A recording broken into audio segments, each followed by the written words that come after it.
Nakikita ng Panginoon ang iyong pag-iyak.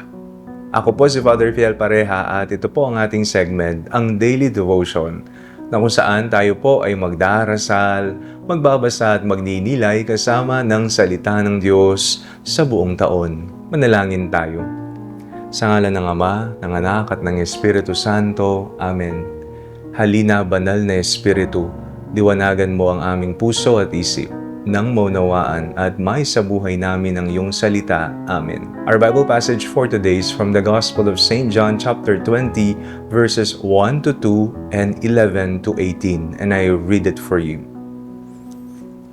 Early on the first day of the week, while it was still dark, Mary Magdalene came to the tomb and saw that the stone had been removed from the tomb.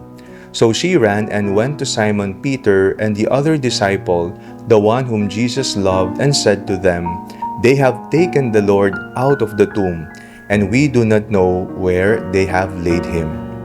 But Mary stood weeping outside the tomb. As she wept, she bent over to look into the tomb, and she saw two angels in white, sitting where the body of Jesus had been lying, one at the head and the other at the feet. They said to her, "Woman, why are you weeping?" She said to them, "They have taken away my Lord, and I do not know where they have laid him." When she had said this, she turned round and saw Jesus standing there, but she did not know that it was Jesus. Jesus said to her, "Woman, why are you weeping? For whom are you looking?" Supposing him to be the gardener, she said to him, "Sir, if you have carried him away, tell me where you have laid him, and I will take him away." Jesus said to her, "Mary." She turned and said to him in Hebrew, "Rabboni," which means teacher. Jesus said to her, "Do not hold on to me, because I have not yet ascended to the Father. But go to my brothers and say to them, I am ascending to my Father and to your Father, to my God and your God." Mary Magdalene went and announced to the disciples, "I have seen the Lord." And she told them that he had said these things to her. Lahat po tayo ay umiiyak. Umiyak dahil sa pagkawala ng mahal sa buhay, o maaring ikaw ay umiyak dahil sa kabiguan, pagtataksil o pagkadismaya sa buhay. May mga luha ring walang nakakakita. Mga luhang binibigil natin sa harap ng ibang tao, ngunit bumabagsak kapag tayo na lang mag-isa. Minsan po, wala na tayong masabi sa Diyos sa pagdarasal. Tila ubos na ang mga salita. Ang natitira na lamang ay mga luha. Ngunit narito ang magandang balita sa ating lahat ngayong araw na ito. Ang luha ay wikang nauunawaan ng Diyos. Tears are language God can understand. Pinagdiriwang po natin ang kapistahan ni Santa Maria Magdalena ngayong araw na ito. Matapos mamatay si Jesus, maagang pumunta si Maria Magdalena sa libingan. Doon siya nanatili, umiiyak. Hindi siya umalis, hindi siya sumuko, at habang ang iba ay bumalik na sa kanilang tahanan, siya ay nanatili sa piling ng libingan. Dala ang kanyang dalamhati at pagmamahal. At doon po sa gitna ng kanyang pagluha, dumating ang ating Panginoong Hesus. Sa una ay hindi niya siya nakilala. Akala niya ay isang hardinero lamang.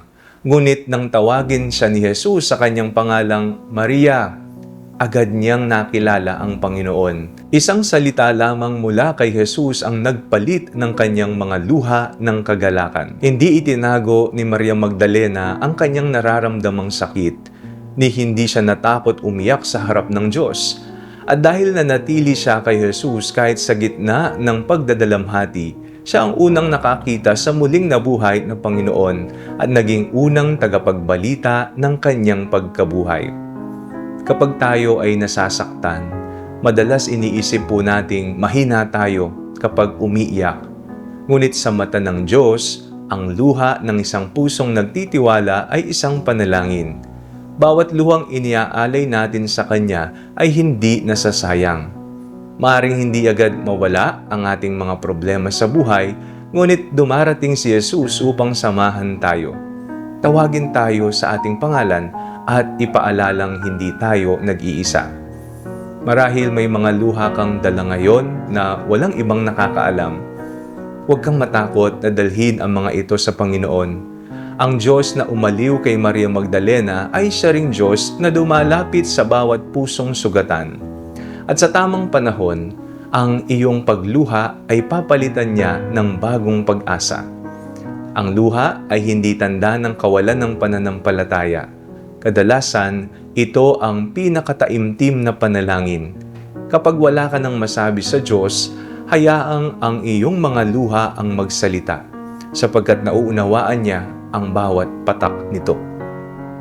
Manalangin tayo. Panginoong Hesus, salamat sapagkat nauunawaan mo ang aming mga luha at sakit. Tulad ni Santa Maria Magdalena, tulungan mo kaming manatiling malapit sa iyo hanggang ang aming pagluha ay mapalitan ng kagalakan ng iyong presensya. Amen. Sa ngalan ng Ama, ng Anak at ng Espiritu Santo. Amen.